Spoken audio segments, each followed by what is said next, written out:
Dustin said he's going to start taking EBT cards for track days. So no, I didn't. Oh, you heard it here first. I'm going to tweet that right now. Great. Wow. All the pores can come ride now. So I mean, the racing's been crazy. So Superbike's been nuts. The greatest thing about it is that on any given weekend, you have no idea who's going to be the winner. Like you generally know it could be like one of 4 dudes. They're 5, maybe 6. I love it. I mean, you never know. And the super sport class, it's like you kind of don't know between the two top guys, right? Yeah. And they're gonna duke it out, kind of like the guy who I originally picked to win everything until I found out the other guy was on the class. So, PJ I had picked to win everything, but then I didn't know that Maddie was going to join that class. So, Maddie's been killing it. And you know what? He took a couple of seconds last weekend, and I believe he's still leading the championship. No, but by a very small margin. Yeah, I think it's going to go down to the wire, man. But they're going back. They're going to head back to the East Coast. I think it's a wrap, dude. I mean, honestly, dude. Then again, they're going to wrap in Jersey, like in PJ's backyard. Yeah. I mean, you saw what that dude did on the Tytler's BMW last year, right? Yeah. Like he's a murderer. Well, until he got wet. Well, and PJ's ridden at Mid-Ohio, so he has a little bit of tribal knowledge, even though it's a new pavement, but it's still, And then, dude, in Superbike, I mean, you can't leave out SDK.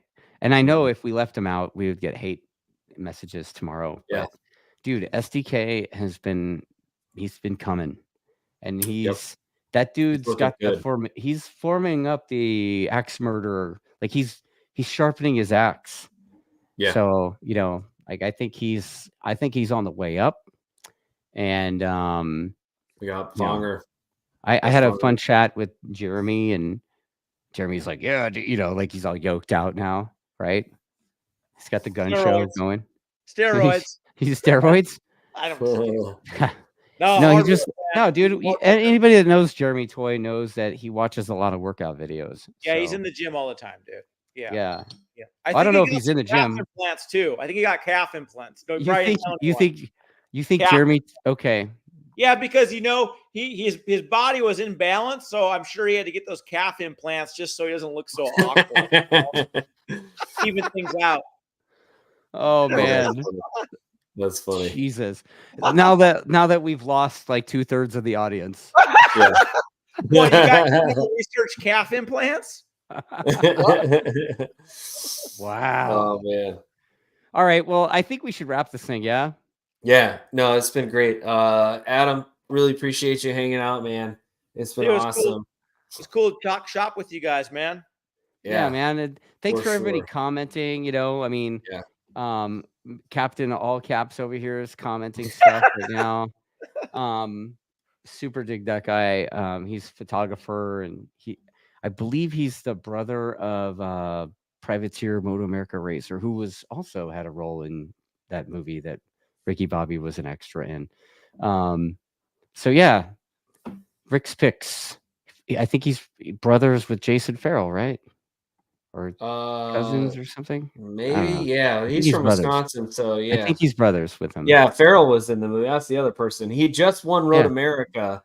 He won that race too at Road America, and then we were all down there when we got to see him. We're like, dude, that's so awesome. Right. So yeah. Anyway, so thank you guys for watching this crap, and hope you guys like our unplanned, no agenda, and the rando guest that you don't know until he gets here. Or she. Yep. Right? We got another one next weekend or next week because we got Moss. Dude, I can't do next week, man. I'm out of town. Okay. Oh, that's okay. Well, I'm out of town, dude. It's Starlink, dude. Get on the road. Dude, I'm not doing Starlink, man. I have a crazy schedule, dude. I'm not. Nah, that's insane. Well, we need to line up. the day to cover Moss. So we're taking a week off next week, and then we'll come back the week after. I'm down with that. Okay, sounds good. Yeah. All right, you guys. I think that's a wrap. Yeah. Yeah. Thank you. And I'll see you Pointer. See you next week. Yeah, buddy. Yeah. Bye. Adios. Deuces.